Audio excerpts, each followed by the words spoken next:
With an epic conclusion to the Egghead arc with Chapter 1121, Oda has finally laid out in plain panels who the most significant factions are heading into the final stretch of the story. Vegapunk's last message to the world concluded with a call to arms to find the One Piece. All the major players in the One Piece world are gunning for the top now. No hesitations or setbacks, it's going to be a full-on free-for-all from here on out. To finish off one of the greatest chapters in One Piece history, we get an epic double-page panel showing off the different factions and characters that will be most prominent in the story from here on out. In today's video, we're going to go over every single character and faction represented in this panel and discuss their future in the series. But before we do that, make sure to subscribe and leave a like.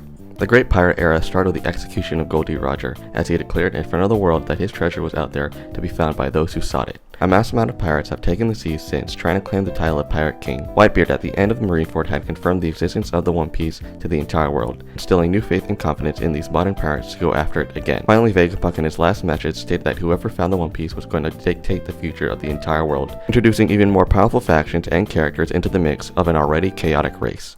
The beginning of the story was sparked by Roger, the middle is marked by Whitebeard, and the final stretch is started by Vegapunk. The race to the One Piece has never been more exciting, as it will only continue to grow from here. Let's start with the most prominent faction in this double spread panel with everyone's favorite crew, the Straw Hat Pirates, represented by Luffy. The Straw Hats have just escaped from Egghead off the back of the Egghead incident, helping Vegapunk display his world-shattering message that the Yonko crew continues to cause havoc across the world.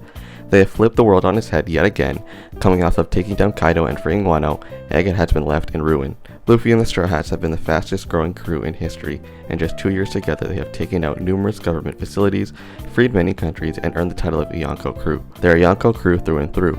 A crew that will cause immense chaos anywhere they go, with their next move likely being Elbaf. More ancient history that has remained dormant may come to light very soon. With the likely addition of Bonnie to the crew, the Straw Hats have gotten way stronger. With even more potential power-ups in the future, the Straw Hats are primed to find the One Piece. Luffy's biggest rival Blackbeard has made story-altering moves in every arc he has been a part of, and nothing will change as him and his crew will be the biggest wildcard for the rest of the story. They could pop up at any point in the story and do whatever and it would work. Their unpredictability while aiming for the One Piece makes them a fun crew to follow throughout the story, and in terms of power they might be the most powerful Yonko crew in the world. Having a crew with all Devil Fruit users make them one of the most strongest forces left. With Blackbeard leading the way with 2 Devil Fruits, they can beat anyone who decides to challenge them.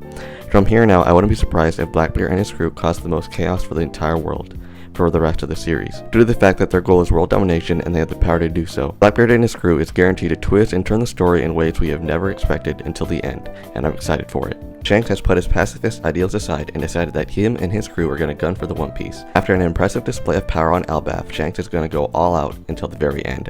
After decades of hype, anticipation, and a whole movie, Shanks will finally take the spotlight since the beginning of the series. He's had some incredible standout moments throughout the series, but his build-up will not go to waste. Oda definitely has something planned for him, considering the next arc will be Elbaf. With him being the balancer of the world so far, him moving towards the One Piece creates even more chaos. With him not being there to keep all the powers in check, nothing but insanity will ensue. Not only will he be on the move, but he will be able to meet Luffy soon. Both are great pirates now. Oda has been setting this reunion since the beginning of the story. One other thing I'm looking for to Shanks is his intentions. We still don't know much about him or his intentions on finding the One Piece. With the greatest moment in One Piece history, Buggy declared that he was going to find the One Piece and that he wanted to become Pirate King. Buggy has found himself failing upwards into the One Piece world time and time again. With the final saga's tone being so serious and focused, the addition of Buggy will lighten it up a little bit. However, Buggy and the Cross Guild should be respected as a force. They are a Yonko crew after all. Cross Guild has the potential to add even more powerful characters into the mix after an Impel Down breakout. Doflamingo, Weevil, and other miscellaneous characters can find their way onto the Cross Guild alliance. With Buggy leading this group, anything could happen. He could ironically be the first person to find the One Piece. Regardless, Buggy will always be a fan favorite and it will be very interesting to see where he can end up at the end of the story.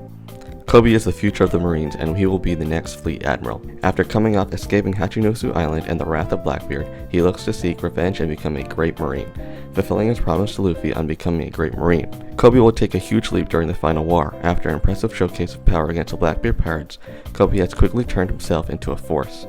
The most interesting part is how he will clash ideals with the Kainu, how he will challenge the old ideas of the Marines and start to paint his own. Kobe will definitely have his amazing moments to shine in this final stretch, as well as growing his parallel with Luffy, as they are meant to be foils within this story. Aokiji is a huge question mark here. However, he has been here since the beginning. He was the one that let Robin escape from O'Hara, and he purposely froze up Saul, who has now become an important figure in the story once again. He had real interest in saving the future of O'Hara and making sure that the research into the Void Century continued. Aokiji is currently aligned with the Blackbeard Pirates, however he may be in a secret alliance with Garp and Sword. Oda has something up his sleeve when it comes to Aokiji, a big reveal that would change the story forever coming up for sure. I'm excited to see his role in the final war, as he has continued to become more relevant over the past couple months. Imu and the world government as a whole right now is on a downturn.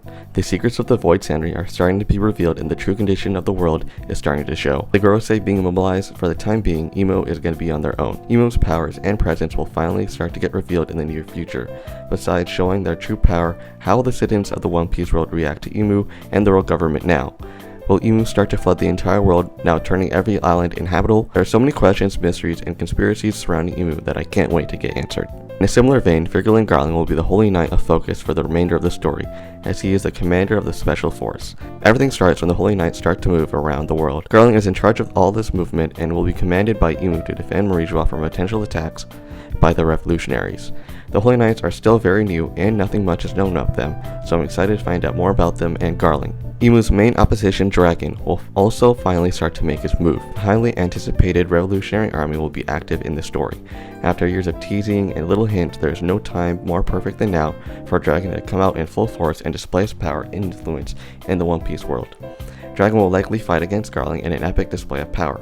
Similar to other characters on the list, everything about Dragon will be revealed in the coming future, finding out his true intentions and reasons on why he wanted to fight for freedom in the first place. I think his next move would be to rush towards Marijua with a revolutionary army if he learns that the Gorosei are down. After Vegapunk's message, this would be the perfect time to do so while gaining the citizens' favor. Dragon's right-hand man, Sabo, will also be in full force from here on out. The Flame Emperor will continue to liberate islands and cause havoc for the world government. Being Luffy's brother and having the legacy of Ace with him, Oda definitely has something prepared for him. I believe that he would rally all the citizens' support around the world and continue growing the support for the Revolutionary Army from here on out. Oda has stated that Akainu would be able to find the One Piece in 1 year if that was his mission. In the present story, the Marines have committed to find the One Piece before anyone else can. The entire Marine force completely changes up the race to the finish line. With mass resources in the world and mass hysteria, the Marines might gather more support than ever. Sabo and Luffy are his ideal matchups heading into this war.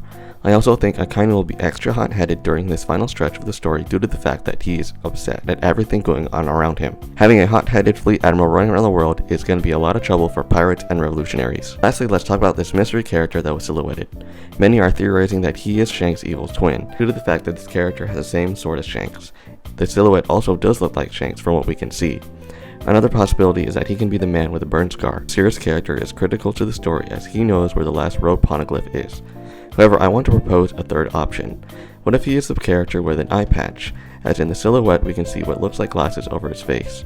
However, that could be an eye patch. But why is this so important?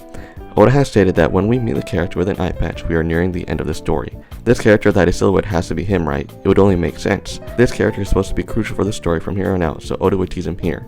But who is he? My theory is that he is the man with the burn scar and the eye patch character at the same time. Oda has never stated or shown what the burn scar is, so it makes sense to cover up a potential scar with an eye patch.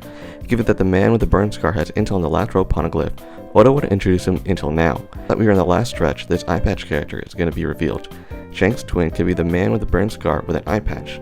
All three mysteries in one character that could be a very real possibility. Regardless of his identity, the role he will play in the story is going to be monumental.